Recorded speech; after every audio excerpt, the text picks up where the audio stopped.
He walked in quietly, wearing a faded denim jacket and clutching a crumpled graduation ticket.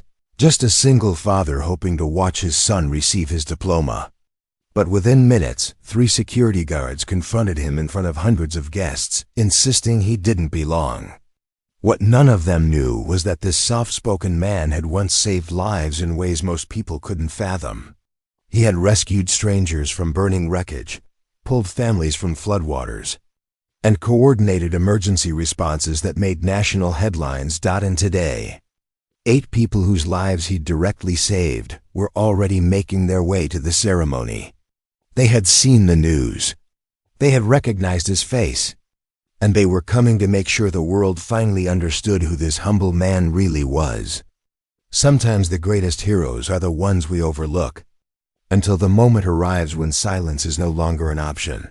Before we jump back in, tell us where you're tuning in from, and if this story touches you, make sure you're subscribed, because tomorrow, I've saved something extra special for you: the parking lot outside. Brookfield Academy buzzed with anticipation on a perfect Saturday morning in May. Luxury sedans lined the entrance, their polished surfaces reflecting the cloudless sky. Women in designer sundresses balanced on stilettos across the freshly paved asphalt, while men straightened silk ties and checked expensive watches. Balloon arches framed the main doors, and a professional photographer had set up a backdrop where families posed with practiced smiles. Among the parade of wealth and coordination, a dusty gray pickup truck pulled into a spot near the back of the lot. The engine coughed twice before shutting off. Michael Miller stepped out, his movements deliberate and unhurried. He was tall and lean, probably in his mid-40s, with calloused hands and shoulders that had carried more than their share of burdens. His dark hair was neatly combed, but slightly too long, touching the collar of his faded denim jacket. The jacket had seen better years, its elbows worn thin, and its color sun-bleached to an uneven pale blue. But it was clean, and he wore it like armor. In his hand, he clutched a slightly crumpled envelope. Inside was a single ticket printed on cream cardstock with elegant script that read, "Brookfield Academy Commencement Ceremony, Class of 2025, Guest of Ethan Miller. Reserved seating, Section B, Row 7." Michael looked at the ticket for a long moment, then slipped it carefully into his jacket pocket and began walking toward the entrance. His boots, practical and scuffed, made soft sounds against the pavement, so different from the sharp clicks of heels surrounding him. Inside the main auditorium, the transformation was complete. Crystal chandeliers hung from vaulted ceilings. Velvet curtains framed a massive stage where a grand piano sat polished to perfection. Rows of cushioned seats stretched back in perfect symmetry, each one marked with a small program tied with gold ribbon. The front sections were already filling with families who belonged, or at least looked like they did. Mothers compared jewelry. Fathers discussed business deals in low voices. Teenagers scrolled through their phones, bored by the pageantry they'd grown up expecting.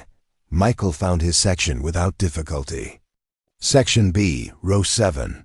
The seat was in the middle tier, not front row but respectably placed. He moved down the aisle, excusing himself past a woman in pearls who barely glanced up, and settled into his assigned chair. For a moment, he allowed himself to simply sit, to be present, to prepare himself for the moment when his son would walk across that stage.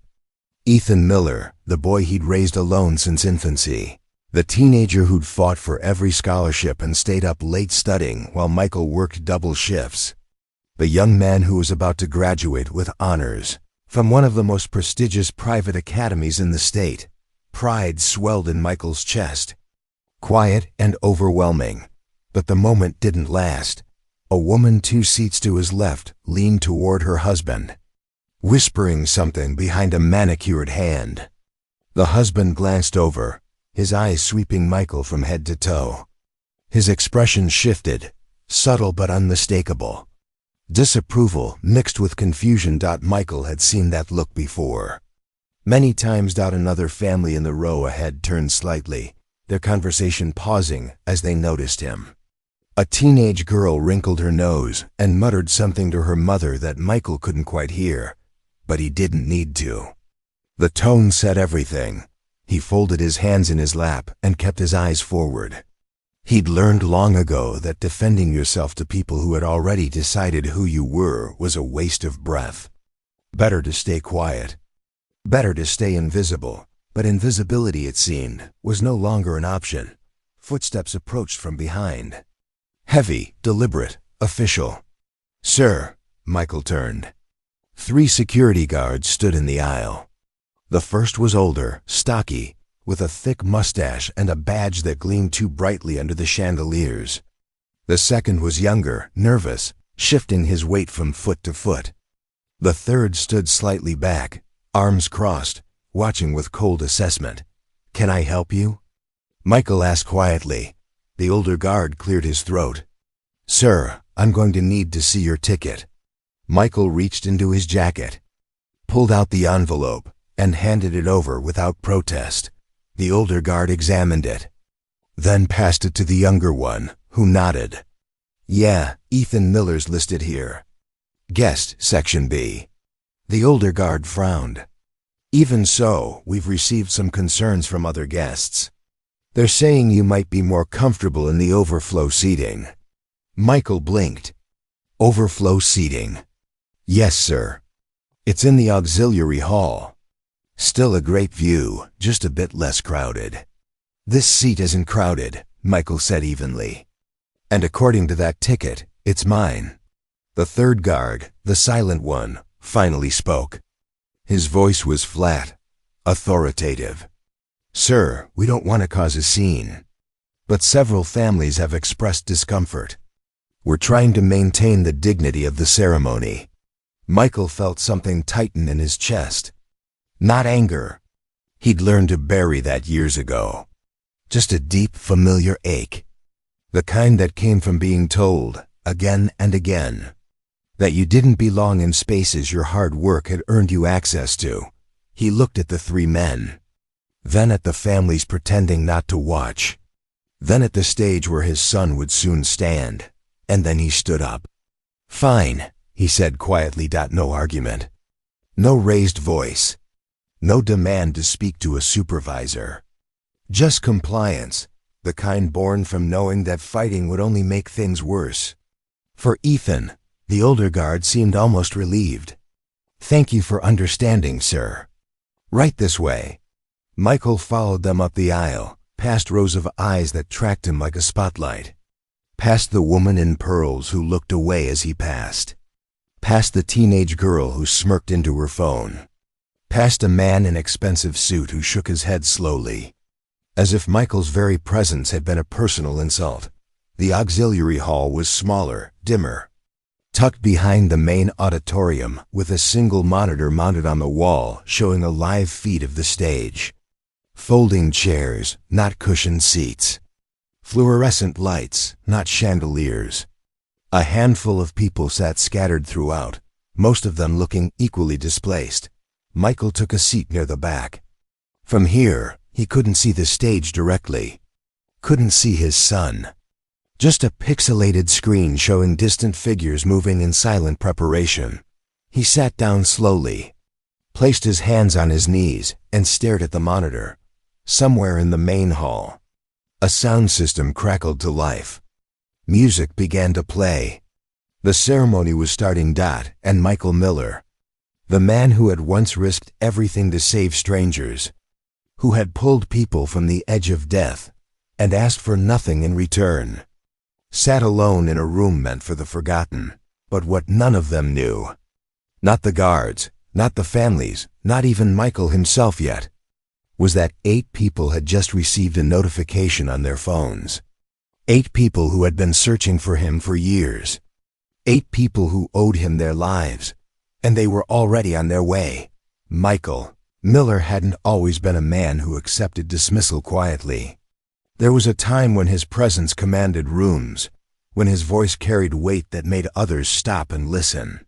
But that was years ago, in a life that felt like it belonged to someone else entirely. He stared at the grainy monitor showing the stage. where robed figures were beginning to file into neat rows. Somewhere among them was Ethan, cap slightly crooked the way it always sat no matter how many times Michael had tried to straighten it that morning. His son had laughed, swatted his hand away playfully, and said, "Dad, it's supposed to look a little messy. That's the whole point." Michael had let it go, the way he let most things go now. The auxiliary hall smelled faintly of cleaning solution and old carpet. A woman 3 rows ahead bounced a restless toddler on her knee. An elderly couple sat holding hands, their faces peaceful despite the lesser accommodations. Near the door, a man in a maintenance uniform watched the screen with crossed arms, clearly on break and taking advantage of the free view. None of them seemed bothered by being here. But then, none of them had been escorted out. Michael's phone buzzed in his pocket. He pulled it out, expecting maybe a good luck text from Ethan or a reminder about the photo session after the ceremony. Instead, it was a news alert from a local station, remembering the Hillcrest Hotel fire 5 years later. His thumb hovered over the notification. He didn't need to open it. He remembered everything about that night with the kind of clarity that never faded, no matter how much time passed. Preparing and narrating this story took us a lot of time, so if you are enjoying it, subscribe to our channel. It means a lot to us.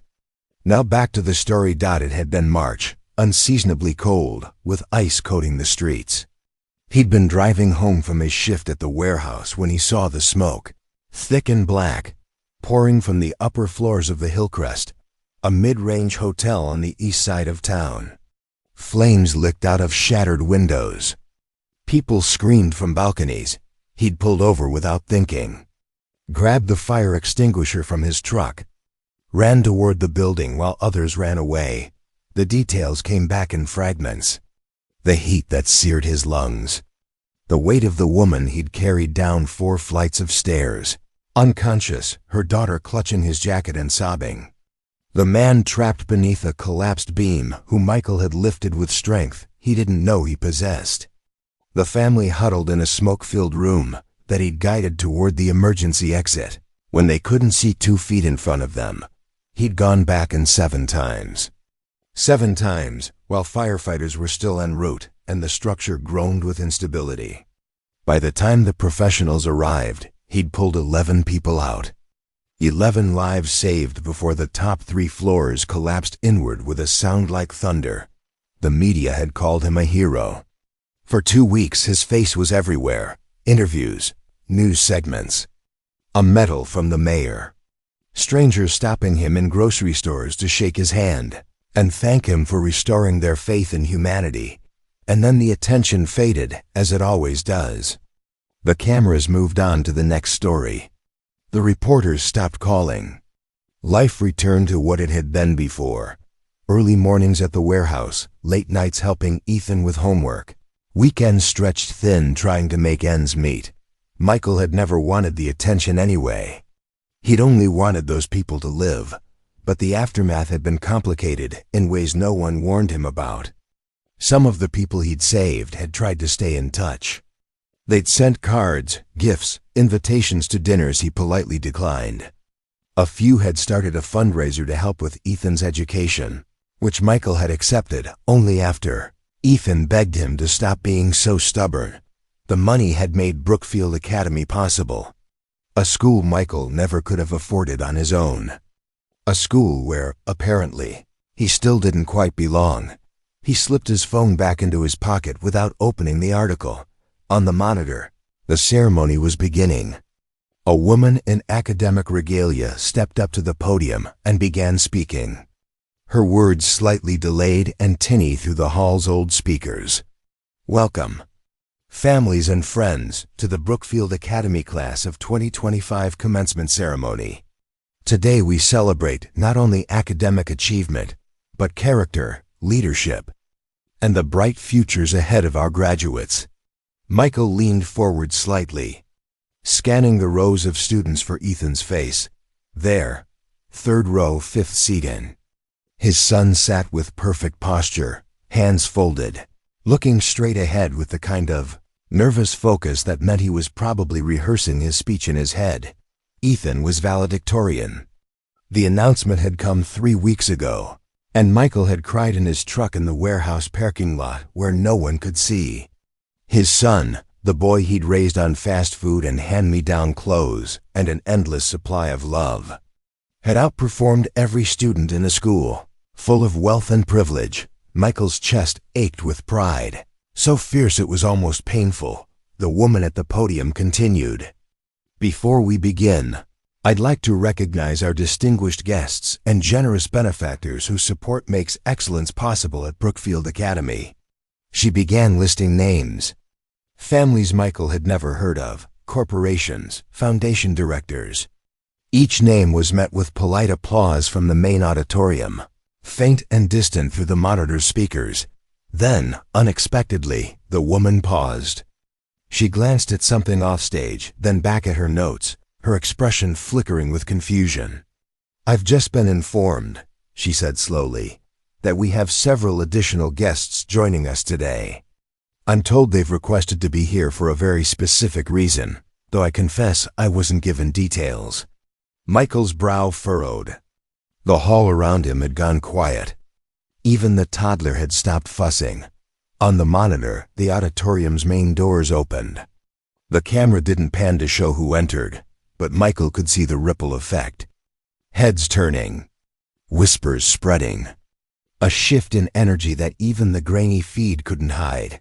The woman at the podium shielded her eyes against the stage lights, trying to see. "Ladies and gentlemen, it appears we have some unexpected visitors. If you could please take your seats quickly so we can continue." But whoever had entered didn't seem interested in sitting. Michael watched as the camera finally swiveled, catching a glimpse of movement down the center aisle. Several figures walking with purpose.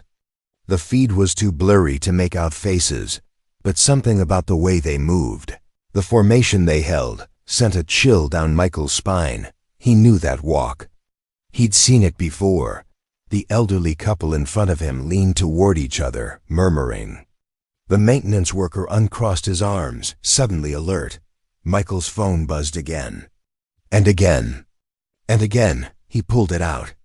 3 text messages, all from numbers he didn't immediately recognize. The first, "We found you. We're here." The second, "You saved my life 5 years ago. Time to return the favor." The third, "Don't move. We're coming to get you."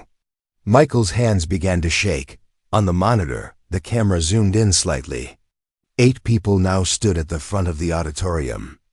8 faces he recognized instantly, even through the poor resolution. The woman from the 4th floor. The man trapped under the beam. The teenager who'd clutched his jacket.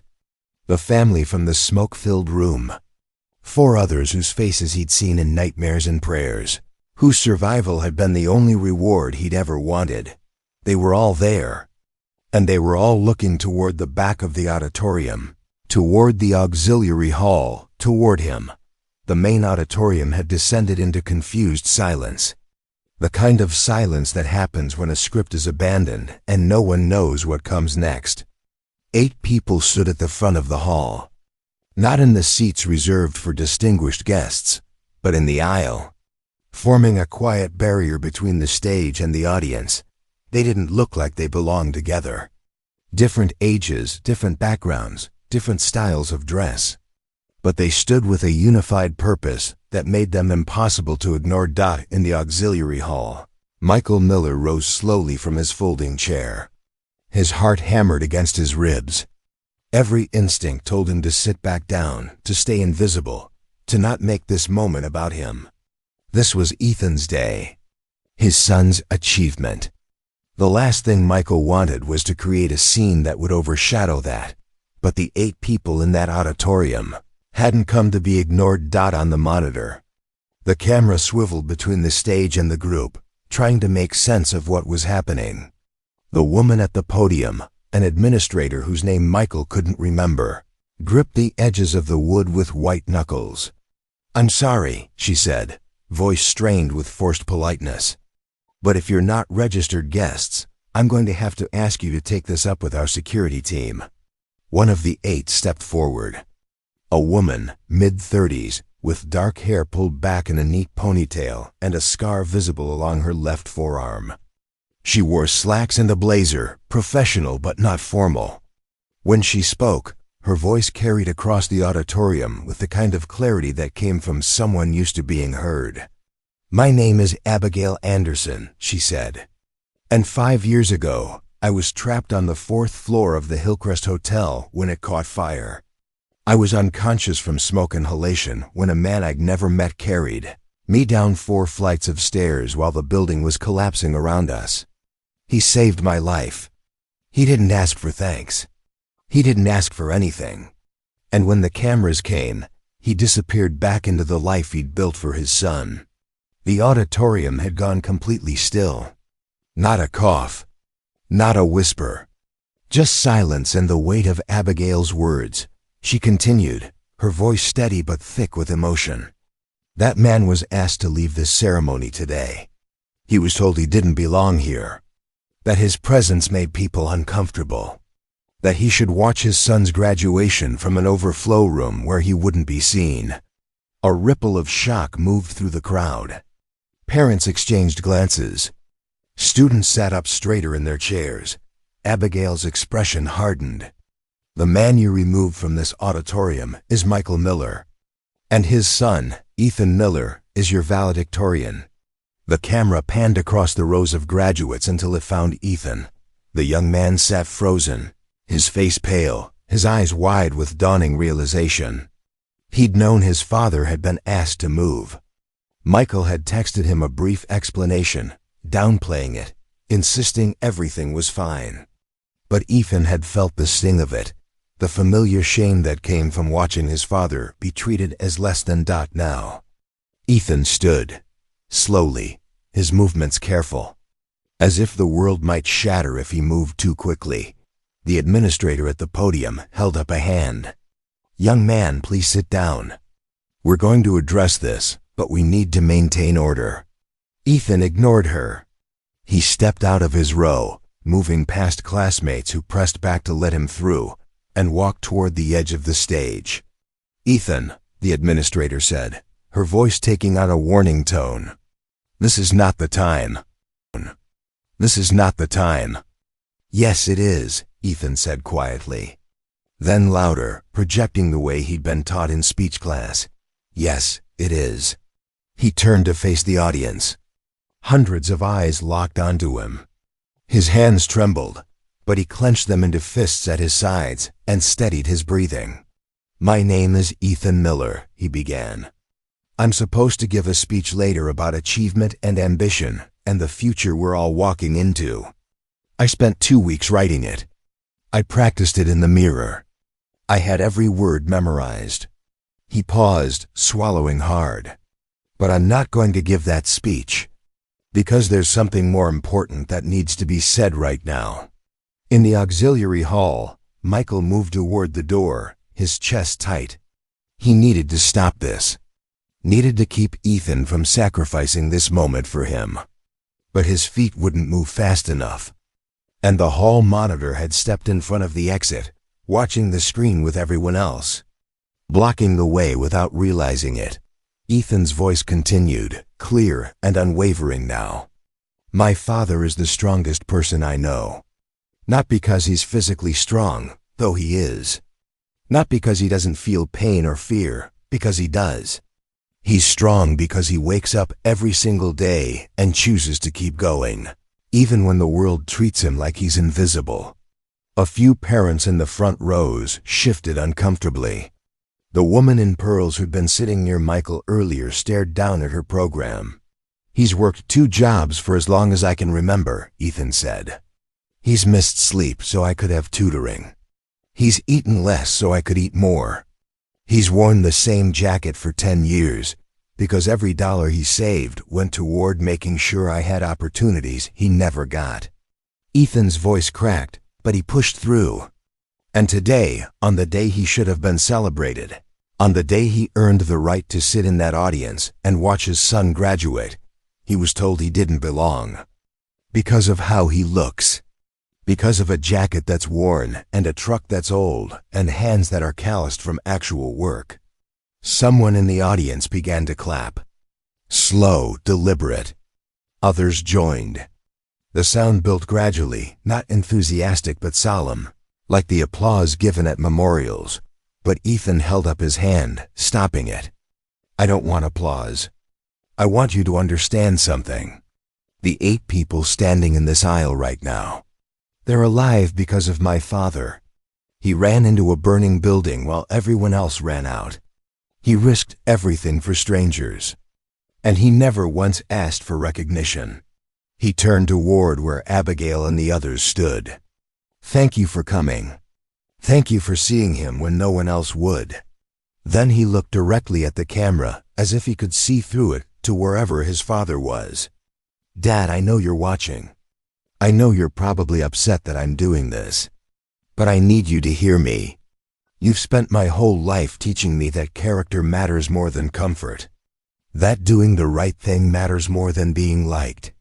That standing up for people who can't stand up for themselves is what separates good people from great ones. His voice dropped to almost a whisper, but the auditorium's acoustics carried it perfectly. So I'm standing up for you. Because you deserve to be seen. You deserve to be here. And if they won't give you the seat you earned, then I don't want mine either. And with that, Ethan Miller, valedictorian of Brookfield Academy's class of 2025, walked off the stage. Not back to his seat. Not toward the exit. But straight down the center aisle, toward the doors that led to the auxiliary hall, toward his father. The auditorium erupted. Not in applause this time, but in chaos. Voices rising. Students standing. The administrator abandoning the podium entirely as faculty members, rushed to intercept Ethan, but the 8 people in the aisle moved to block them. They didn't speak. Didn't threaten. Just stood, forming a protective corridor that Ethan walked through without breaking stride. In the auxiliary hall, Michael finally made it to the door just as it swung open. And there was his son, cap gone, robe disheveled, eyes red but fierce. Dad, Ethan said. We're leaving. No, Michael said immediately. You're graduating. You worked too hard. Not without you, I'm not. They stood there, father and son, mirror images of stubbornness and love. And behind Ethan, through the open door, came the sound of footsteps. 8 people, walking in formation, coming to bring Michael Miller back to where he belonged. The auxiliary hall had become the center of gravity. What had been a forgotten space for the displaced had transformed into something else entirely. A gathering point. A moment of reckoning. A place where truth was about to collide with pretense. Michael stood face to face with his son. The doorway framing them both. Behind Ethan, the 8 people from the Hillcrest fire formed a protective semicircle, their presence both shield and statement. Beyond them, through the open doors, came the sounds of an auditorium in turmoil. Ethan, Michael said quietly, his voice thick. You can't throw this away. Not for me. I'm not throwing anything away, Dad. I'm choosing what matters. Before Michael could respond, Abigail Anderson stepped forward. Up close, she was smaller than she'd seemed on the monitor, but her presence filled the space with quiet authority. Mr. Miller, she said, we're not here to disrupt your son's graduation. We're here to make sure you're part of it. Michael shook his head. I appreciate what you're trying to do, but this isn't necessary. I can watch from here. Ethan needs to get back before they start without him. They won't start without him, said another voice. A man in his 50s, broad-shouldered, with graying temples and kind eyes. Michael recognized him immediately. Thomas Shepard, the man who'd been trapped under the collapsed beam. Your son is the valedictorian. They need him more than he needs them right now. And more importantly, Abigail added, you deserve to be in that room. Not as a favor. Not as an exception. As a right. The maintenance worker who'd been watching the monitor approached slowly, removing his cap. "I know you," he said to Michael. "You're the guy from the fire. I saw you on the news back then." He turned to the others in the auxiliary hall. "This man saved 11 people. 11. And they stuck him in here like he's nobody." The elderly couple stood as well. The woman, tiny and dignified, spoke with the kind of voice that commanded respect despite its softness. "We've been coming to Brookfield ceremonies for 20 years. Our grandchildren attended here. And never once have we seen someone treated the way you were today, young man." Her husband nodded. "It's shameful. Absolutely shameful." The murmurs of agreement spread through the small space. The woman with the toddler. A teenage boy who'd been sitting alone near the back. Even the hall monitor who'd inadvertently blocked Michael's exit now looked uncomfortable, as if realizing he'd been complicit in something wrong. Back in the main auditorium, the whispers had begun in earnest. "That's the guy from the Hillcrest fire? He saved all those people and they made him sit in overflow? I remember that story. My cousin was staying at that hotel. She said he went back in 7 times. The information spread like ripples across still water, each wave reaching further, touching more people, transforming understanding with each repetition. In the third row, a woman leaned toward her husband. "We passed him in the parking lot. I saw his jacket and thought he was homeless or something." Her husband's face had gone pale. "I'm the one who complained to security. I told them he didn't look like he belonged here." She stared at him. "You what?" "I didn't know. How was I supposed to know?" But the excuse sounded hollow even to his own ears, because the truth was simple and cutting. He hadn't asked. He'd seen a man in worn clothing and made an assumption. They all had. Near the front, in the premium seating section, sat Evelyn Thomas. She was in her early 60s, elegant in a way that came from old money and older traditions. Her family had endowed 3 buildings at Brookfield Academy. A scholarship fund bore her late husband's name. She'd been a fixture at these ceremonies for decades. Always in the front row, always impeccably dressed. Always surrounded by people who understood the unspoken rules of belonging. She'd noticed Michael when he first sat down. Noticed the jacket, the boots, the way he seemed out of place among the tailored suits and designer dresses. She'd felt a twinge of something, not quite disapproval, but close to it. The kind of discomfort that came from seeing someone who didn't match the aesthetic of the environment. She hadn't complained to security, but she hadn't objected when others did either. Now, listening to the whispers swirling around her, learning who Michael Miller actually was, she felt something unfamiliar and deeply uncomfortable. Shame, her companion. A woman named Grace Harris, who served on the Academy's board of directors, leaned close. "Did you know about this? About what he did?" "No," Evelyn admitted quietly. "I had no idea. The Hillcrest fire was everywhere 5 years ago. How did we not connect it?" Evelyn had no answer. The truth was, she hadn't been paying attention. The news cycle had moved on, and so had she. Back to fundraisers and galas and the carefully curated world where heroes were people who wrote checks, not people who ran into burning buildings, on stage. The 3 security guards who'd removed Michael stood in a tight cluster near the wings. The older one, whose name was Richard Porter, looked distinctly unwell. His face had gone from confident authority to something closer to panic. "This is bad," the younger guard muttered. "This is really bad," the younger guard muttered. "This is really bad." "We were following protocol," Porter insisted, but his voice lacked conviction. Multiple guests complained. "We were maintaining order." The third guard, the silent one who'd spoken with such cold authority earlier, said nothing. He simply stared out at the 8 people standing in the aisle, at the student who'd walked off stage, at the crowd whose mood had shifted from confusion to something darker and more judgmental. He'd been in security for 15 years. He knew how these things went. Someone would be blamed. Policies would be reviewed. Apologies would be issued. And it would likely be the guards, not the guests who'd complained. Not the administration that had created the culture, who would bear the consequences. In the faculty section, teachers exchanged uncomfortable glances. Some had taught Ethan Miller over the years.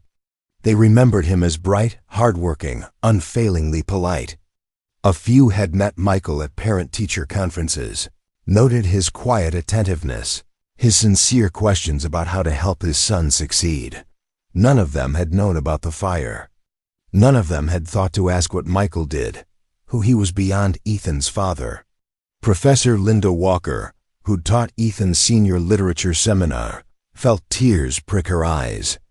She'd written a recommendation letter for Ethan's college applications, praising his resilience and character.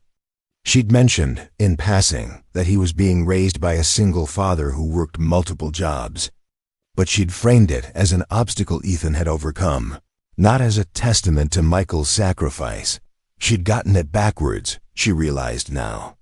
Ethan hadn't succeeded despite his father. He'd succeeded because of him. The whispers continued to build, no longer quiet murmurs but open conversations. Students pulled out phones, searching for news articles about the Hillcrest fire. Parents who'd been content to judge based on appearances now scrambled to understand what they'd missed. "There's video," someone said, holding up their phone. "From the news coverage, look." A small crowd gathered around the screen. The footage was grainy, shot from across the street by a bystander. Smoke poured from the hotel. Flames licked the sky. And there, barely visible through the chaos, was a figure moving against the tide. Running in while others ran out. Emerging with people in his arms, then disappearing back into the inferno. Again, and again, and again. "That's him," someone breathed. "That's Michael Miller." The video was passed from phone to phone, shared and reshared. Within minutes, it had spread through the auditorium like a wildfire of its own, consuming ignorance and replacing it with unwanted knowledge. People who'd been content to look away now couldn't. People who'd whispered about him not belonging now fell silent under the weight of their own judgment. And in the center of it all, Evelyn Thomas made a decision. She stood, smoothed her dress, and began walking toward the aisle. Grace Harris grabbed her arm. "Evelyn, where are you going?" "To fix this," Evelyn said simply. "Before it's too late to matter." She made her way past the rows of premium seating, past the families who watched her with surprise, past the security guards who stepped aside instinctively at her approach. She walked with purpose toward the 8 people standing in formation. When she reached them, she stopped, looked at each face. Then she turned and looked back at the auditorium full of people who'd been so quick to exclude, so slow to understand. And in a voice that carried the weight of decades of authority, she said, "Where is Michael Miller? Because he needs to be brought back into this room immediately. Not to the back. Not to overflow.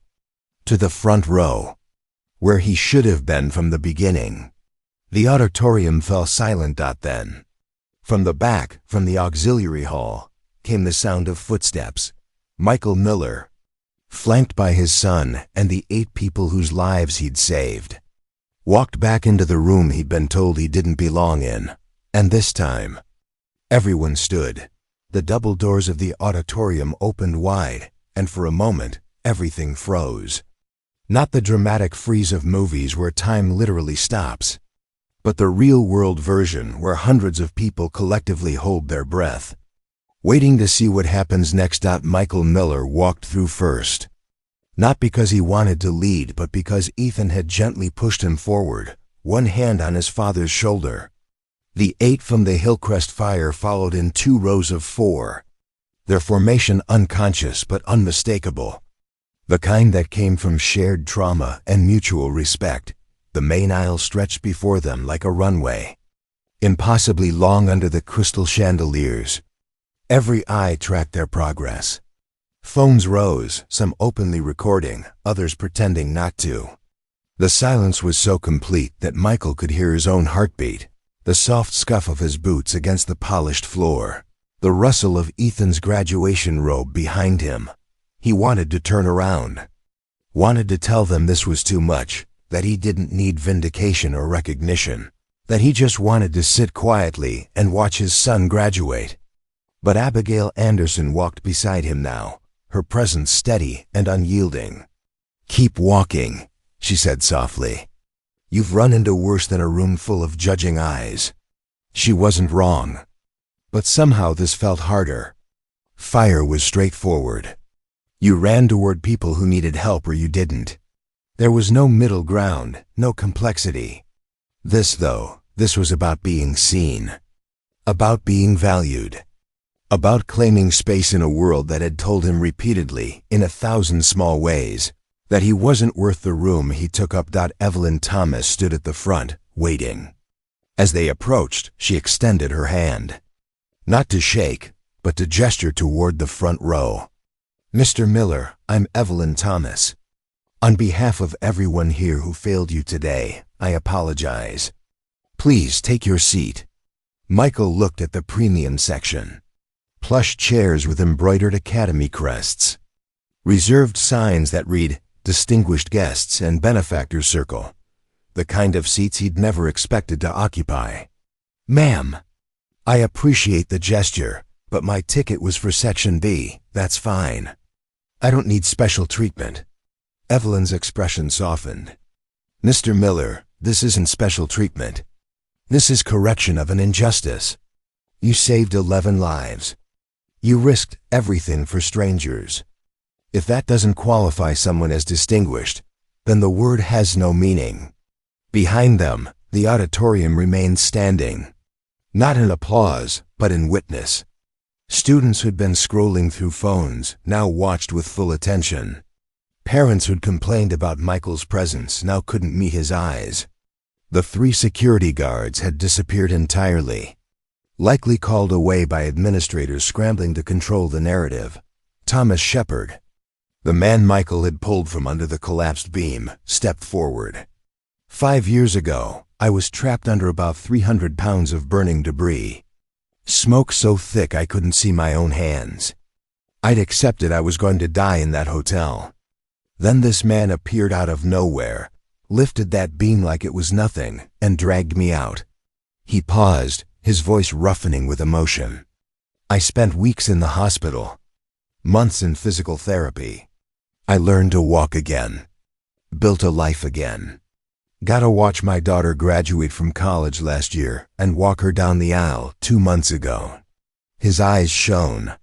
"Every good thing that's happened to me since that night exists because Michael Miller decided my life was worth saving." A woman from the group of 8 stepped forward next. Younger, maybe late 20s, with the kind of understated elegance that came from nature rather than effort. "I'm Sarah Chun. I was 17 when the fire happened. Trapped in a room with my little brother. We'd been screaming for help, but the smoke was too thick and nobody could find us." She looked directly at Michael. "You crawled through a hallway where the ceiling was literally falling apart. You found us in the dark. You carried my brother out first, then came back for me even though the doorway was half collapsed by then. The firefighters told us later that the room we'd been in was completely engulfed 30 seconds after you got us out." Her voice dropped. "My brother just got accepted to medical school. I'm an architect now. We get to have futures because you gave us one." One by one, the others shared their stories. Each testimony built on the last, creating a portrait of heroism that Michael had never wanted painted, but could no longer avoid. The elderly man he'd guided through smoke to the emergency exit. The pregnant woman he'd carried down 3 flights of stairs. The hotel worker he'd found unconscious in a supply closet. The family of 4 he'd shepherded to safety when they were separated and panicking. 11 lives, though only 8 had come today.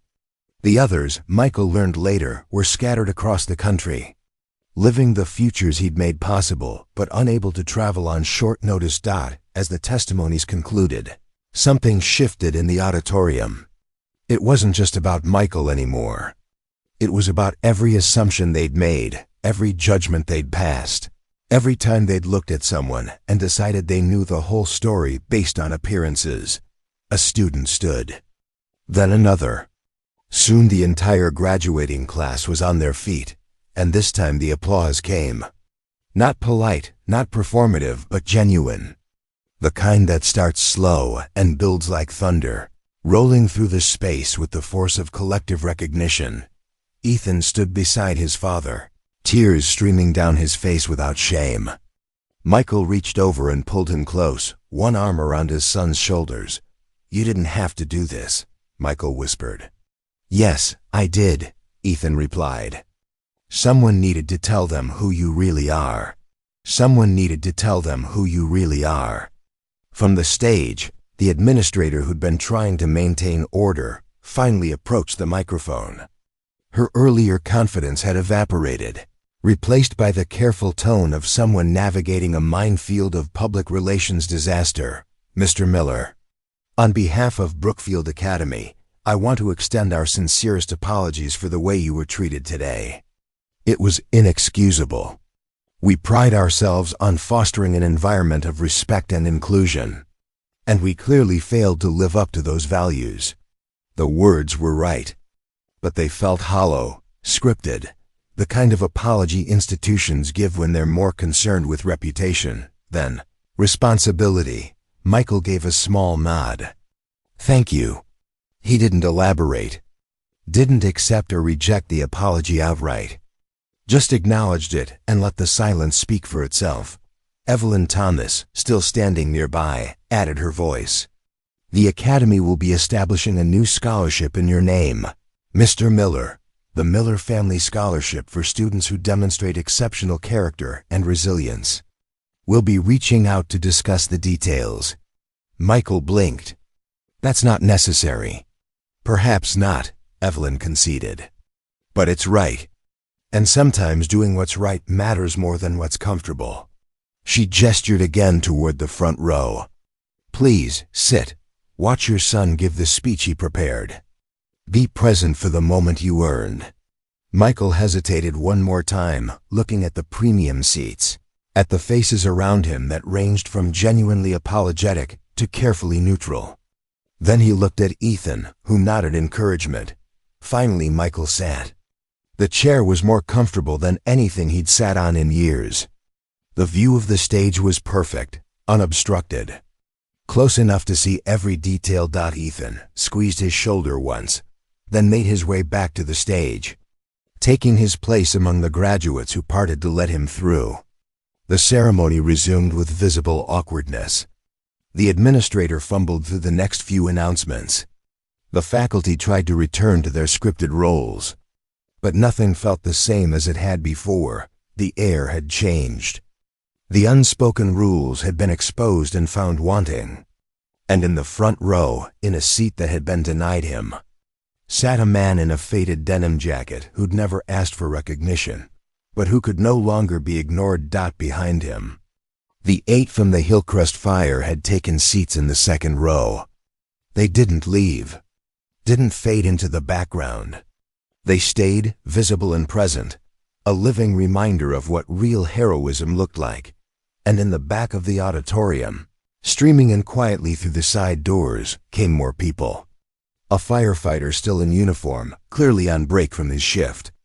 A news reporter Michael vaguely remembered from the coverage years ago. A handful of others who'd heard what was happening and wanted to witness it. The word had spread beyond the auditorium, beyond Brookfield Academy. The story was already circulating on social media, shared by students to parents to friends to strangers who recognized injustice when they saw it. What had started as a private humiliation had become a public reckoning, and Michael Miller, who'd spent 5 years trying to disappear into quiet anonymity, found himself thrust back into the light whether he wanted it or not. The ceremony limped forward with the grace of a wounded bird trying to fly. The administrator, whose name Michael finally learned was Dr. Patricia Vance, worked through the program with visible strain. Each announcement felt weighted, each transition awkward, as if the entire event was now operating under new rules. that no one had written down yet. But when she reached the moment for the valedictorian address, something in her posture changed. She gripped the podium with both hands and looked out at the audience with what appeared to be genuine emotion rather than professional composure. "Ladies and gentlemen, it is my honor to introduce our valedictorian, a young man who has demonstrated not only academic excellence, but extraordinary courage and integrity. Please welcome Ethan Miller."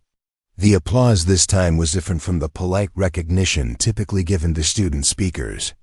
It was louder, infused with a kind of collective guilt and desire for redemption. As if by celebrating Ethan, they could somehow atone for how they'd treated his father. Ethan walked to the podium with measured steps. He'd retrieved his cap from wherever he'd dropped it during his earlier exit, though it sat even more crooked than before. He placed his prepared speech on the wooden surface, looked at it for a long moment, then slid it aside. "I had a speech written," he began, his voice steady despite the magnitude of the moment. "It was about the future we're walking into, about the responsibilities that come with privilege and education, about using what we've learned here to make the world better." He paused, scanning the faces before him.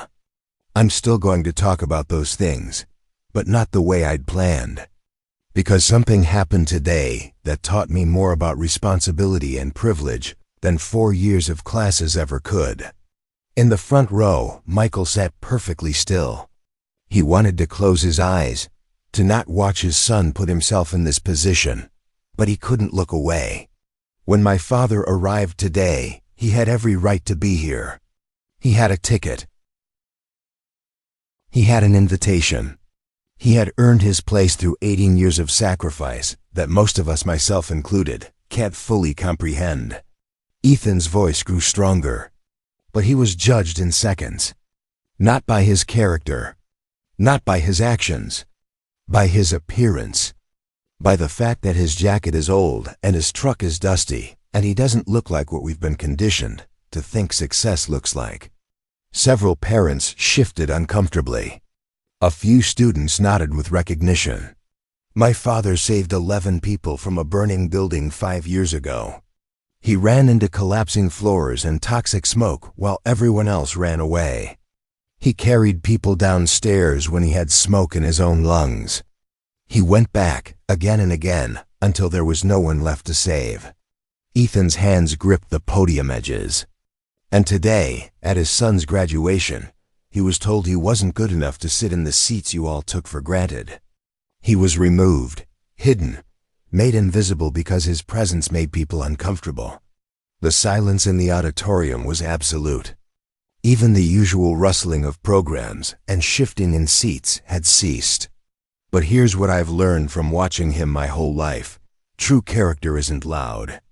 It doesn't demand recognition. It doesn't need premium seating or special acknowledgement.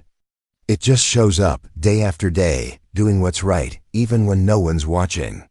He turned slightly, looking directly at Michael. "Dad, you taught me that integrity means doing the right thing even when it costs you something. Even when it's uncomfortable. Even when people don't understand or appreciate it." Michael's throat tightened. He managed a small nod. Ethan turned back to the audience. "So here's what I want to say to my graduating class. We're leaving here with degrees from a prestigious academy. We're walking into opportunities that many people will never have. We have connections, resources, doors that will open for us because of where we went to school." He paused, letting the weight of his words settle. "But none of that matters if we use it to build walls instead of bridges. If we use our education to separate ourselves from people we decide aren't worth our time. If we let appearance and assumption guide us instead of curiosity and compassion." A few faculty members nodded. Professor Linda Walker wiped tears from her eyes. "The people in this room today judged my father in seconds. Made decisions about his worth based on clothing and occupation. And it took 8 strangers, people whose lives he saved, to walk in here and force everyone to see what should have been obvious from the beginning. That heroes don't always look like what we expect. That value isn't measured in designer labels or luxury cars. That the man in the worn jacket might be worth more than everyone in custom suits combined. His voice softened but lost none of its intensity. I'm grateful for the education I've received here. I'm proud to be valedictorian. But I'm most proud to be the son of Michael Miller. And if I can live my life with even half the integrity he's shown, then I'll consider myself successful, regardless of any other measure. The applause began before he could step away from the podium. It started in the back rows and rolled forward like a wave, building in volume and intensity. Students stood first, then parents, then faculty, until the entire auditorium was on its feet. But Ethan wasn't finished. He held up his hand, and remarkably, the crowd quieted. "There's one more thing," he said. "Dr. Vance mentioned establishing a scholarship in my father's name. That's generous. But I want to suggest something else as well." Dr. Vance, still standing near the stage steps, looked surprised but nodded for him to continue. "I think Brookfield Academy should establish a policy. Every ceremony, every major event, there should be a moment of pause. A moment where we're reminded that worth isn't determined by wealth or status. That the people who serve us, who work behind the scenes, who don't fit our narrow definitions of success, deserve our respect and recognition." He looked directly at the section where the Academy's board members sat. "I think we should remember that education isn't just about what we learn in classrooms. It's about how we treat people when no one's forcing us to. It's about seeing beyond the surface. It's about being better than our first, worst impulses." The applause this time was different. Not just appreciation for a good speech, but agreement. The kind of response that suggested his words had landed, had penetrated the careful shells people wore to formal events. Ethan stepped back from the podium. But instead of returning to his seat among the graduates, he walked down the stage steps. Walked past Dr. Vance, past the faculty section, straight to the front row where his father sat. Michael stood as his son approached. For a moment they just looked at each other, these two people who'd built a life together against considerable odds. Then Ethan pulled his father into a tight embrace, not caring that hundreds of people watched. Not concerned with maintaining the formal dignity the ceremony demanded. "I'm so proud of you," Michael whispered. "I learned from the best," Ethan replied. When they separated, Ethan gestured to the 8 people sitting in the second row. "Dad, I know you know everyone here, but they have something they wanted to give you." Abigail Anderson stood, holding a wooden box about the size of a hardcover book. She approached Michael with careful reverence. "Mr. Miller, 5 years ago you saved our lives. We've wanted to thank you properly ever since, but you disappeared so completely we couldn't find you. Until today, when we saw the news spreading on social media about what happened here." She opened the box. Inside, nestled in dark velvet, was a medal. Not military, not official government recognition, but something clearly crafted with care and intention. The medal gleamed under the chandeliers. Engraved with simple words, "Michael Miller, Hillcrest Hero, 11 lives saved. Countless more changed." "We had this made 3 years ago," Abigail explained. "We've been carrying it, hoping for a chance to give it to you. All 8 of us, and the 3 who couldn't be here today, we contributed. It's not official. It won't get you any benefits or recognition from organizations that matter. But it's from us, the people who are alive because you decided we were worth saving." Michael stared at the medal, his vision blurring. "I didn't do it for recognition." "We know," Thomas Shepard said, standing as well. "That's exactly why you deserve it." One by one, the 8 approached. Each placed a hand on Michael's shoulder or arm, a physical chain of connection and gratitude. They formed a circle around him, these strangers bound by shared trauma and survival, and for a moment the auditorium disappeared. There was only this group of people whose lives had intersected in fire and smoke, who carried the weight of what it meant to be given a second chance. The audience watched in reverent silence. This wasn't part of any program. This was real, raw, the kind of moment that made people remember why ceremonies mattered in the first place. Finally, Abigail closed the box and pressed it into Michael's hands. "Thank you," she said simply. "For everything. For running toward danger. For not giving up. For being the kind of person who sees strangers as worth saving." Michael's voice, when he finally found it, was rough with emotion. "You're all worth saving. Every life matters. I just did what anyone should do." "But most people don't," Sarah Chun said quietly. "That's what makes you different. That's what makes this matter." Dr. Vance returned to the podium, her professional composure visibly shaken by what had unfolded. She cleared her throat twice before managing to speak. "Mr. Miller, would you be willing to say a few words? I think everyone here would benefit from hearing from you directly." The request hung in the air. Michael looked at the podium, then at Ethan, then at the box in his hands containing a medal he'd never sought. Every instinct told him to decline, to let this moment pass, to return to the comfortable invisibility he'd cultivated for years. But Ethan's eyes held a question, a hope. And the 8 people surrounding him radiated an expectation that felt less like pressure and more like faith. Michael handed the box to his son, then slowly made his way to the stage. The walk felt longer than any he'd taken into burning buildings. At least then he'd known what to do, how to move, what the mission was. This was uncharted territory. He stood at the podium, gripping its edges, and looked out at hundreds of faces. Some guilty, some curious, some openly emotional. He saw Evelyn Thomas in the front row, her elegant composure cracked by tears she didn't bother hiding. He saw the 3 security guards standing against the back wall, their faces pale with the knowledge that they'd been the instruments of injustice. He saw students, so young, at the beginning of lives they couldn't yet imagine. He saw parents who'd probably never questioned their own assumptions until today. He saw faculty who'd dedicated careers to education, but might have missed the most important lessons.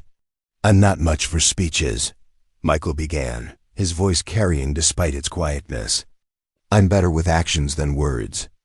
But since you're all looking at me like I'm supposed to say something profound, I'll do my best." A few nervous chuckles rippled through the crowd. "When the Hillcrest Hotel caught fire 5 years ago, I didn't think about being a hero. I didn't calculate risks or consider consequences. I just saw people who needed help and knew I had the ability to help them. It wasn't complicated. It wasn't noble. It was just obvious." He paused, gathering his thoughts. "I think that's what bothers me most about what happened today. Not that I was asked to move, though that hurt. Not even that assumptions were made about me based on how I look, though that's unfortunately familiar.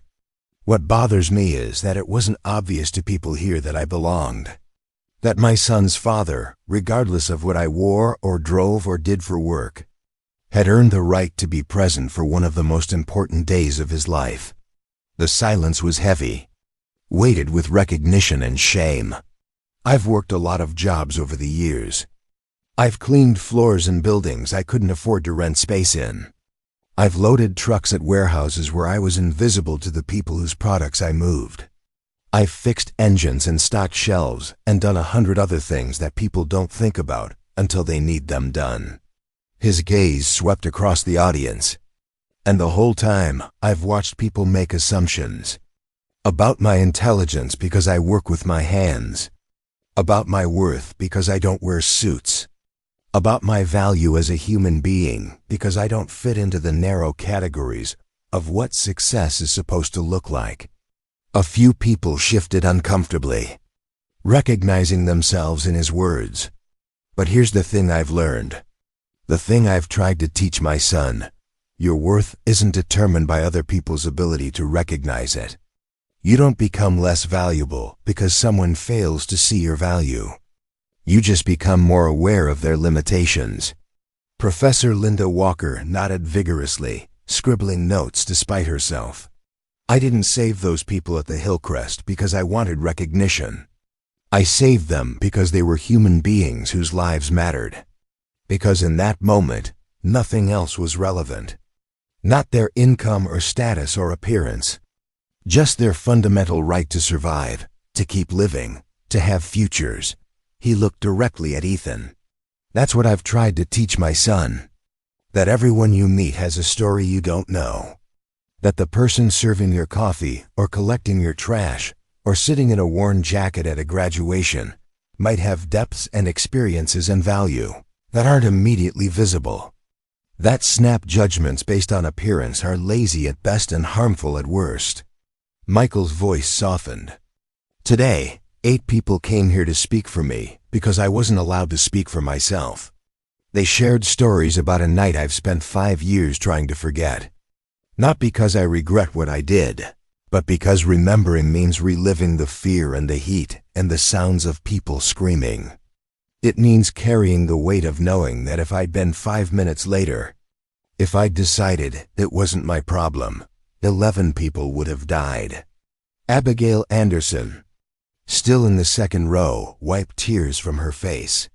Several others from the 8 did the same. But I'm grateful they came. Not because they vindicated me, though they did, but because they reminded me of something I'd almost forgotten, that the work we do, the choices we make when no one's watching, they matter. They ripple outward in ways we can't always see or predict. Sarah Chun mentioned her brother is going to medical school. How many lives will he save because I saved his 5 years ago? How many people will be helped by the work these 8 do because they got to keep living? He paused, emotion threatening to overwhelm him. That's the real legacy of any of us. Not the titles we hold or the money we make or the seats we're assigned at ceremonies. It's the lives we touch, the kindness we show, the moments when we choose to see people as they actually are instead of as we've decided they must be. The audience was completely silent now, hanging on every word. Dr. Vance mentioned a scholarship in my name. That's generous, and if it helps students who need support, then I'm honored. But what I'd really like to see is simpler. I'd like to see a community, starting here at Brookfield Academy, that doesn't need dramatic interventions to treat people with basic respect. That doesn't require 8 witnesses and a social media firestorm to recognize that everyone who walks through these doors has worth. Everyone who walks through these doors has worth. He looked directly at the section where the board members sat. I'd like to see a place where the janitors and the maintenance workers and the cafeteria staff are greeted by name and treated as essential parts of the community, because they are. Where students learn that intelligence and character aren't limited to people who can afford luxury, and where families understand that their wealth or status doesn't make them more valuable than anyone else, just more fortunate. Grace Harris, sitting next to Evelyn, nodded slowly, her expression thoughtful. I'm not angry at the people who judged me today. I'm disappointed, but not angry. Because anger doesn't change anything. What changes things is choosing, every single day, to be better than our first impulses. To question our assumptions. To look deeper than surfaces. To treat every person we encounter as if they might be someone whose worth we simply haven't recognized yet. Michael's hands relaxed on the podium. My son is graduating today with honors from one of the best schools in the state. He's earned scholarships to prestigious universities. He's going to go out into the world and do remarkable things, not because of where he went to school, but because of who he is. Because of the character he's built through years of watching hard work and sacrifice, and choosing to emulate those values instead of being embarrassed by them. He smiled at Ethan, his voice thick with pride. That's my real achievement. Not the people I saved from a fire. Not this medal, as meaningful as it is, but raising a son who sees value in everyone, who stands up for what's right even when it's uncomfortable, who understands that true success is measured in integrity, not income. Michael stepped back from the podium. Thank you for listening. And thank you to the 8 people who came here today, not just for me, but to remind all of us that our actions echo longer and louder than we realize. That every choice to help, to include, to respect, it matters. It all matters. The applause began slowly, then built like a wave cresting. People stood not out of obligation, but out of genuine respect. Recognition that they'd witnessed something rare and valuable. Complete honesty delivered without bitterness or performative humility. Michael walked back to his seat. Past faculty who reached out to touch his arm. Past students who watched him with new eyes. Past parents who would go home and tell their families about the day they learned what real character looked like. He sat down in the front row, in the seat that had been denied him and then restored, and allowed himself to simply be present. To watch as the ceremony continued, as names were called and diplomas distributed. As his son walked across the stage to receive recognition he'd earned through brilliance and perseverance, and when Ethan received his diploma, when he held it high and looked directly at his father with a smile that contained years of shared struggle and triumph, Michael allowed himself something he rarely permitted: public joy. He stood and applauded, tears streaming down his face without shame, celebrating not just his son's achievement, but the journey that had brought them both to this moment. Dot in the second row. The 8 from the Hillcrest Fire stood and applauded too, as did Evelyn Thomas, as did Professor Walker, as did, eventually, everyone in the auditorium, recognizing that they were witnessing more than a graduation. They were witnessing redemption, transformation, the kind of moment that reminds people why ceremonies exist in the first place, to mark not just endings and beginnings, but the moments when we become better versions of ourselves. The ceremony concluded with the traditional tossing of caps into the air, a moment of pure joy that felt earned after the emotional weight of everything that had preceded it. Graduates hugged and laughed and took selfies, while parents navigated the crowded aisles trying to find their students among the sea of identical robes. Michael stood near the front row, watching the chaos with a small smile. Ethan had been absorbed into a group of classmates, all of them talking excitedly about parties and summer plans, and the lives waiting for them beyond these walls. He caught his father's eye across the crowd and held up one finger, a silent promise that he'd be there soon. "Mr. Miller." The voice came from behind him. Michael turned to find one of the 3 security guards, the younger one who'd nervously checked his ticket earlier. Up close, the guard looked even younger than Michael had initially thought, probably mid-20s, with the kind of fresh-faced earnestness that hadn't yet been worn down by years of difficult work. "Yes?" Michael said, his tone neutral. The guard removed his cap, holding it against his chest in a gesture that was almost military in its formality. "Sir, I owe you an apology.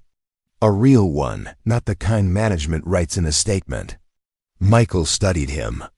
"What's your name?" "Ryan Robinson." "Okay, Ryan, you were doing your job. Following orders from people who complained." "That's not good enough," Ryan interrupted, his voice tight with emotion. "I've been working security for 3 years. I've removed people from events before, usually for good reasons. They were drunk or disruptive or didn't have proper credentials. But today, the only thing wrong with you was that you didn't look like everyone else expected." He swallowed hard. "When that older guard porter told me we needed to move you, something felt off. I looked at your ticket. It was valid. You weren't bothering anyone. You were just sitting there quietly. But I went along with it because Porter's been doing this for 20 years, and I figured he knew something I didn't." Michael nodded slowly, saying nothing, letting the young man work through what he needed to say. "Then I heard your son's speech. Heard those people talk about what you did. And I realized I was part of something really wrong today. I helped remove a hero from a ceremony honoring his son because some rich people were uncomfortable." Ryan's voice cracked. "That's not who I want to be. That's not why I took this job. Why did you take this job?" Michael asked. Ryan looked surprised by the question. "To help keep people safe. To make sure events run smoothly so families can celebrate together without worry. And did you make this event safer by removing me? The question hung between them. Ryan's face flushed. No, sir. I made it less safe. Because I helped create an environment where judgment and prejudice were allowed to override basic decency. Michael considered the young man in front of him, seeing not malice but misguided deference to authority. The kind of mistake anyone could make when they prioritized following orders over following conscience. Ryan, can I tell you something I learned a long time ago? Michael asked, please. The hardest part of doing the right thing isn't figuring out what the right thing is. Most of the time we know. Deep down we know. The hard part is having the courage to act on that knowledge when it costs us something. When it means going against authority or risking our jobs or standing alone. Ryan nodded, his eyes glistening. You felt something was wrong today, but you went along with it anyway. That's human. We all do it sometimes. But recognizing it afterward, owning it, apologizing without making excuses, that takes character. So thank you for that. I don't deserve your forgiveness, Ryan said quietly. Maybe not, Michael agreed. But I'm giving it anyway. Not because you've earned it, but because holding on to anger would hurt me more than it would hurt you. And because I believe people can learn and grow and be better tomorrow than they were today. Ryan extended his hand. Michael shook it firmly. For what it's worth, Ryan added. Porter quit about 20 minutes ago. Just walked out. I think he knew there would be consequences and decided to leave on his own terms. Michael felt a flicker of something, not quite satisfaction, but acknowledgement. And the third guard? Jenkins. He's still here, but he's been called into a meeting with the board. I don't think it's going well for him. Before Michael could respond, another voice joined the conversation. Mr. Miller, may I have a moment? Evelyn Thomas approached with Grace Harris beside her. Both women carried themselves with the kind of poise that came from decades of navigating social situations. But their expressions held genuine vulnerability. Of course, Michael said. Evelyn glanced at Ryan, who took the hint and stepped away with a final nod of respect. When he was out of earshot, Evelyn spoke. I need to tell you something, and I need you to understand that I'm not looking for absolution. I'm simply offering truth. She took a breath. I saw you when you first sat down. I noticed your jacket, your boots, the way you carried yourself. And I made an immediate judgment about whether you belonged in that space. Michael waited, his expression unreadable. I didn't complain to security, Evelyn continued. But I also didn't object when others did. I saw them whispering, saw the guards approach you, watched you be removed, and I said nothing. I told myself it wasn't my business, that there were probably good reasons, that surely someone in charge knew what they were doing.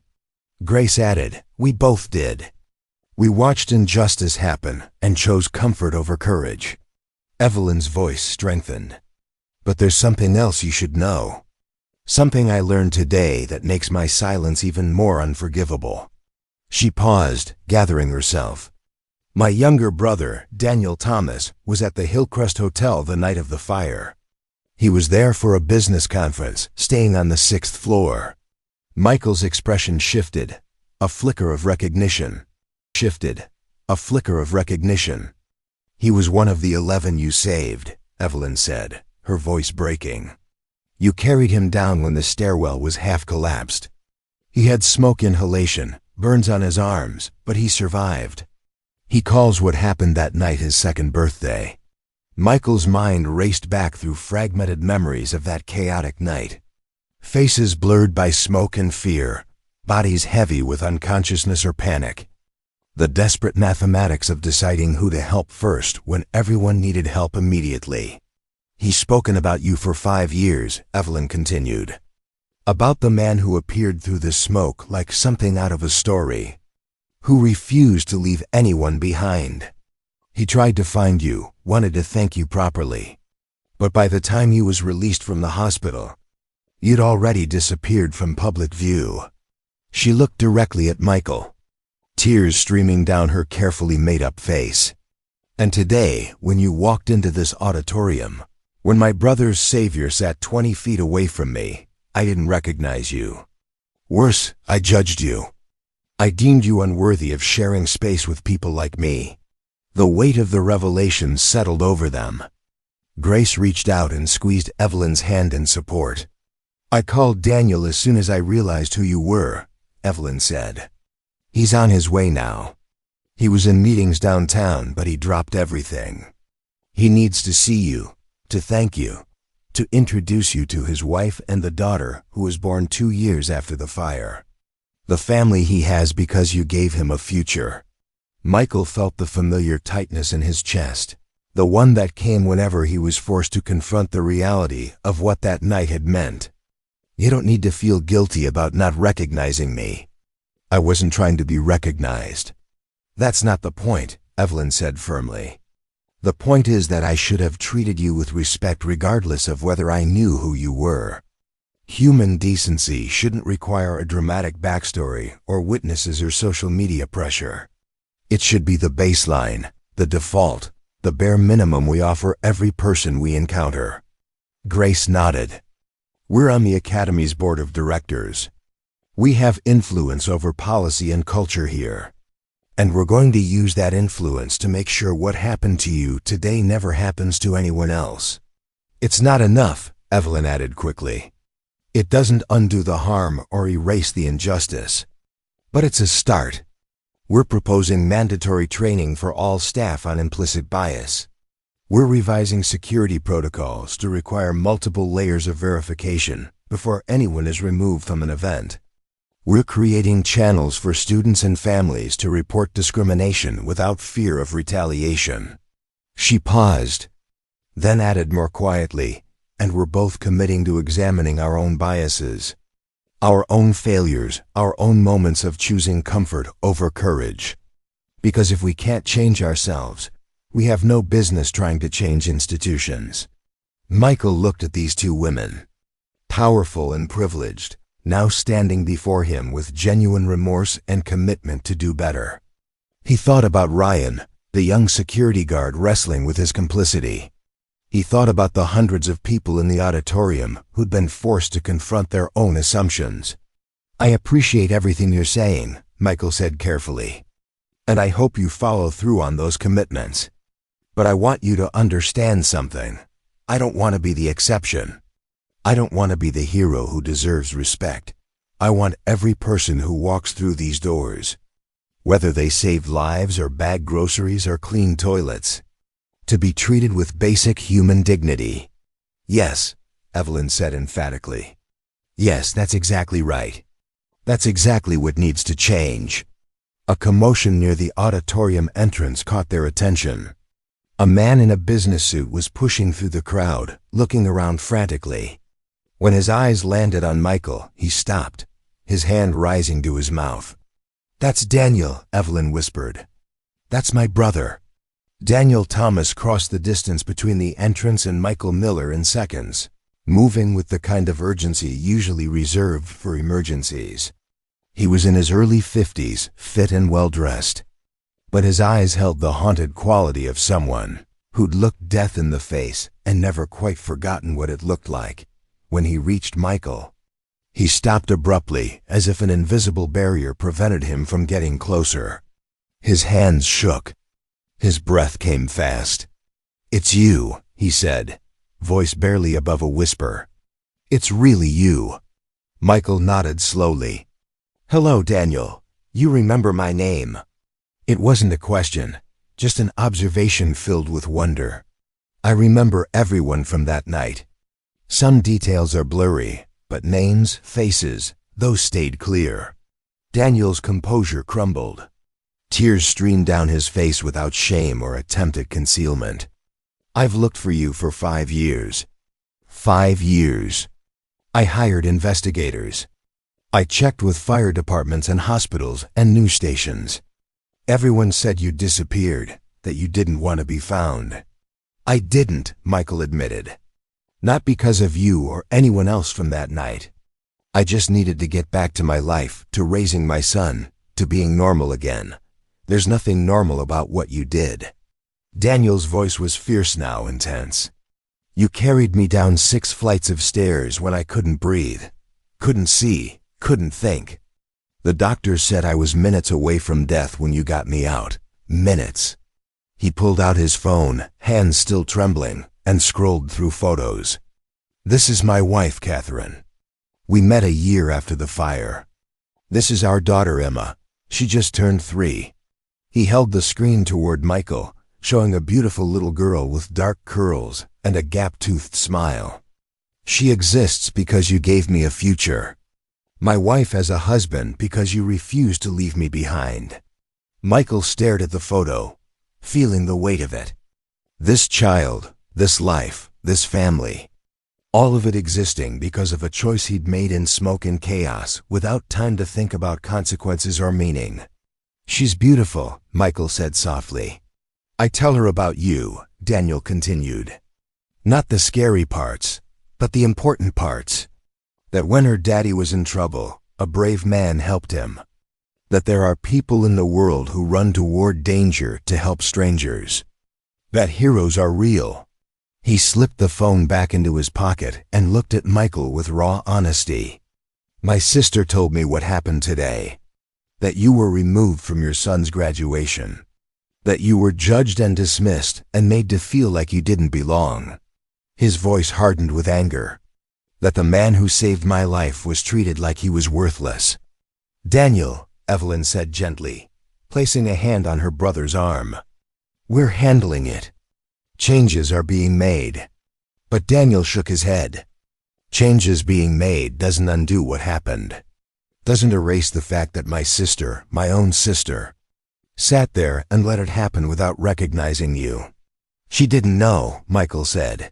"She should have intervened anyway." Daniel's conviction was absolute. "Not because you're a hero.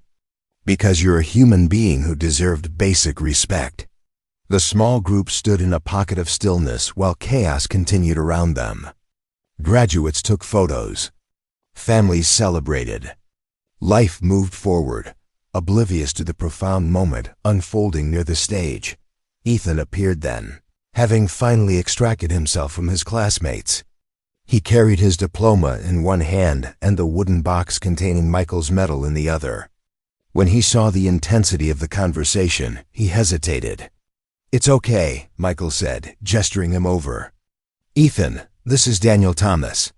I pulled him out of the Hillcrest fire. Understanding dawned on Ethan's face. He'd heard stories about that night, though his father had always been sparse with details. "Thank you for coming," Ethan said simply. Daniel looked at the young man in the graduation robe, seeing Michael's features reflected in a younger face, and something in his expression softened. "You must be so proud of him," he said to Michael. "Every single day. Has he told you what he did that night?" Daniel asked Ethan. "The full story?" Ethan shook his head. "He doesn't like talking about it." "Then let me tell you what I remember," Daniel said. "Because someone should, and your father won't do it himself." He turned his attention fully to Ethan. "The fire started on the 3rd floor, but it spread fast. Old building, lots of wood, ventilation systems that carried smoke everywhere. By the time alarms went off, multiple floors were already compromised. I was asleep when it started, woke up to smoke so thick I couldn't see my own hands."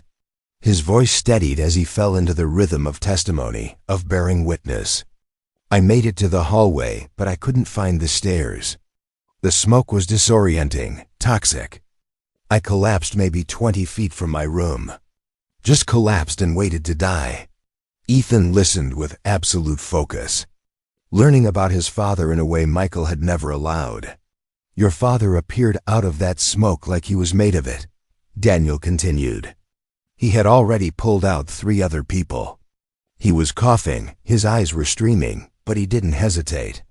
He grabbed me under the arms and dragged me toward the stairwell."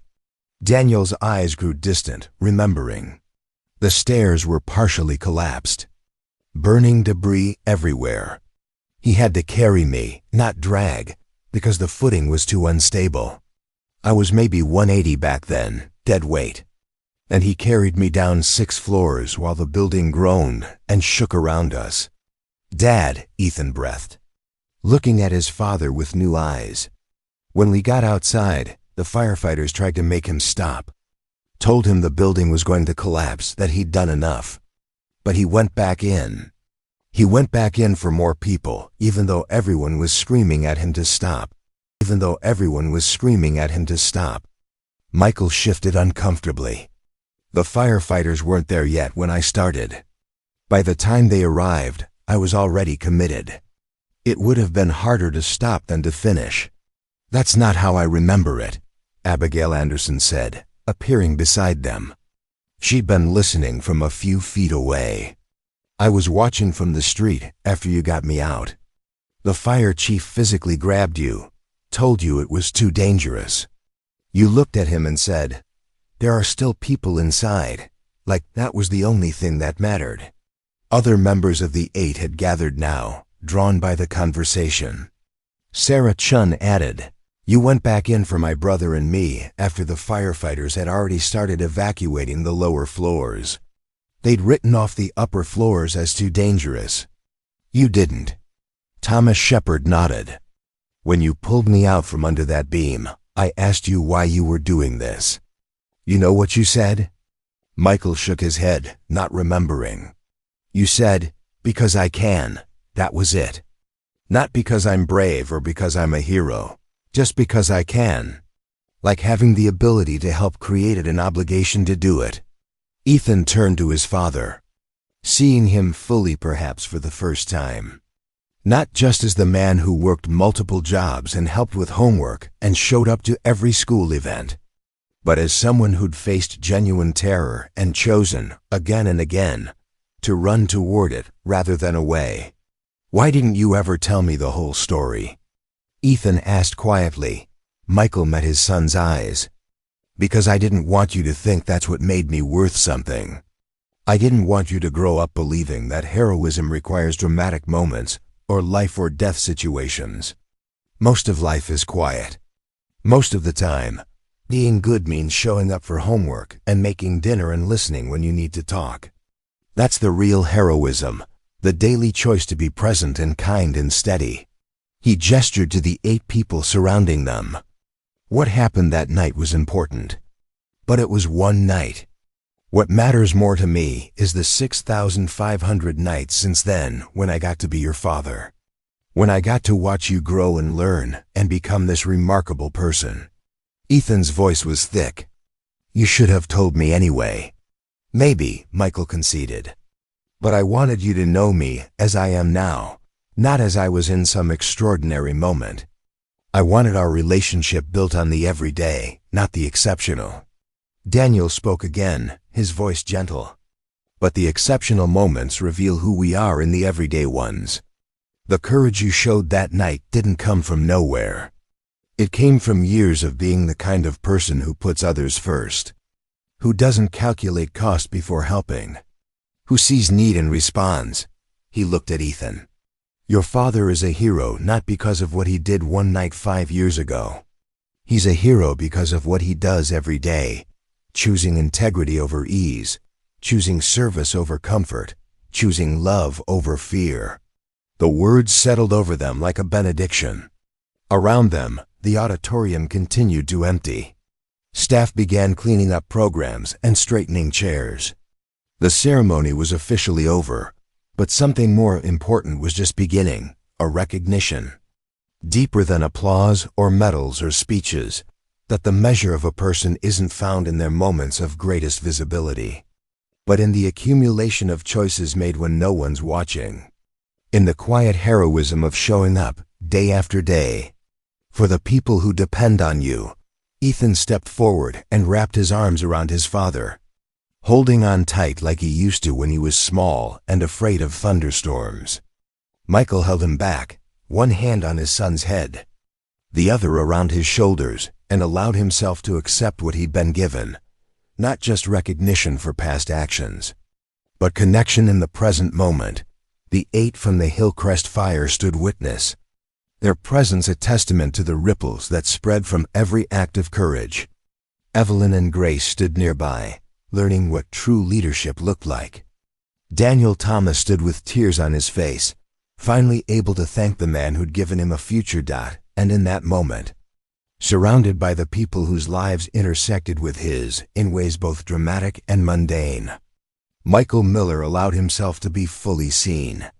Not as a hero, not as a victim of injustice, but as a complete human being whose worth was never in question, only waiting to be recognized. 1 year later, the main auditorium at Brookfield Academy looked much the same as it had the year before. Crystal chandeliers caught the afternoon light. Velvet curtains framed the polished stage. Rows of cushioned seats stretched back in perfect symmetry, each one marked with an elegant program tied with ribbon. But in the front row, center section, one seat remained conspicuously empty. Draped across it was a jacket, not expensive or new, but carefully preserved.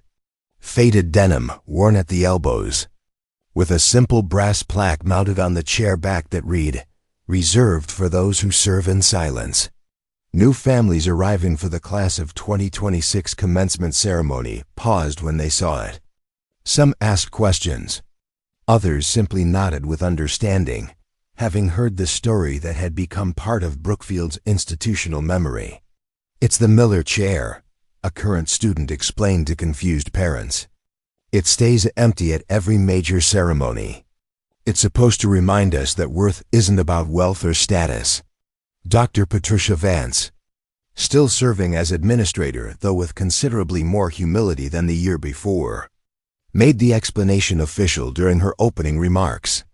"Before we begin today's celebration, I want to draw your attention to the empty seat in our front row. Last year, we failed someone who deserved better. We allowed assumptions and prejudice to override basic human decency. That seat remains empty not as punishment, but as commitment. A daily reminder that everyone who enters these doors deserves respect, regardless of how they look or what they do for work." She paused, looking out at the assembled families. "The Miller chair represents our promise to do better, to see people, to question our assumptions, to remember that heroism and worth often come in unexpected packages." In the audience, scattered throughout various sections, sat members of Brookfield's transformed community. Evelyn Thomas and Grace Harris occupied seats in the middle rows rather than the premium section, a deliberate choice they'd made to redistribute power and proximity. The maintenance staff, cafeteria workers, and custodial team had been given reserved seating for the first time in the Academy's history, recognized as essential members of the community rather than invisible servants. Ryan Robinson, the young security guard who'd apologized to Michael, now worked as Brookfield's Director of Inclusive Services, a position created specifically to ensure that what happened to Michael Miller would never happen again. He sat near the back, clipboard in hand, observing not just for security threats, but for signs of exclusion or discrimination. The changes extended beyond ceremonial gestures. The Academy had implemented comprehensive bias training for all staff. Security protocols now required documented evidence of actual disruption before anyone could be removed from an event. A student-led diversity committee had been formed, given real authority to review policies and recommend changes. Scholarship funds had been established not just in Michael's name, but for the maintenance workers, cafeteria staff, and other support personnel who wanted to further their education. Most significantly, the curriculum itself had shifted. Students now engaged in required community service that brought them into contact with people outside their usual social circles. Philosophy and ethics classes used Michael's story as a case study in moral courage and the dangers of snap judgments. The change wasn't complete, wasn't perfect, but it was real. Near the side entrance, partially obscured by a decorative column, stood Michael Miller. He'd been invited to attend as a guest of honor, offered premium seating and recognition, but he'd declined. Not out of bitterness, but out of preference. He was more comfortable here, in the margins, where he could observe without being the center of attention. Beside him stood Ethan, home for the weekend from the university where he'd just completed his freshman year with honors. He'd chosen to study social work, inspired by watching his father navigate systems that often overlooked people like him. "You could have sat up front," Ethan said quietly. Nodding toward the empty Miller chair, Michael smiled. "That seat's not for me. It's for the idea of me. For everyone who's been overlooked. It means more empty than it would with me in it." Still stubborn. Still consistent. They watched as the ceremony began, as graduates filed in with the nervous excitement that transcended generations. The valedictorian this year was a scholarship student whose single mother worked 2 jobs. Her speech focused on redefining success, on measuring worth by character rather than credentials. During her remarks, she gestured to the empty chair. That seat represents someone this community failed to see until it was almost too late. But it also represents everyone this community has failed to see over decades of prioritizing the wrong things. "My mother cleans houses for families who don't know her name. She's brilliant and kind and the hardest worker I know. She deserves a chair too. They all do." The applause was genuine, thoughtful. The audience had learned, slowly and imperfectly, to listen differently. After the ceremony, as families gathered for photos and celebration, several people approached Michael. Not for autographs or dramatic testimonials, but for simple conversation. A parent thanked him for inspiring the changes that had made Brookfield more welcoming for her family. A teacher mentioned using his story in her classroom.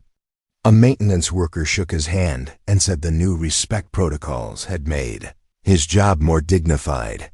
Abigail Anderson appeared with her family in tow.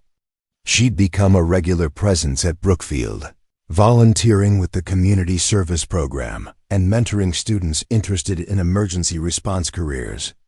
The 8 from the Hillcrest Fire had formed a nonprofit focused on supporting survivors of traumatic events, using their shared experience to help others process and heal. "Still hiding in corners?" she teased Michael gently. "It's called strategic positioning," he replied with a slight grin. Daniel Thomas arrived with his wife Catherine and daughter Emma, now 4 years old and fascinated by the balloons decorating the courtyard. When Emma saw Michael, she ran over and hugged his legs without hesitation, the way young people do when they haven't learned self-consciousness yet. "Uncle Michael," she called him, a title he'd never requested but had come to accept. He lifted her easily, settling her on his hip. "How's my favorite graduate in training? I'm going to save people like you," she announced proudly. Catherine smiled. "She's decided she wants to be a firefighter. We've tried explaining she has many years before she needs to choose a career, but she's adamant." Michael looked at the small person in his arms, seeing in her eyes the reflection of a night she'd never experienced, but that had shaped her existence. "Whatever you choose to do, Emma, just remember that saving people comes in many forms. Sometimes it's running into fires. Sometimes it's showing up every day for the people who need you. Both matter." As the sun began to set, casting golden light across the Brookfield campus, Michael set Emma down and watched her run back to her parents. He looked at the building where 1 year ago he'd been told he didn't belong. At the empty chair visible through the open doors. At the community slowly, imperfectly learning to see beyond surfaces. Ethan appeared at his side, diploma case from the previous year tucked under his arm. He'd brought it to show a professor who'd requested to see it.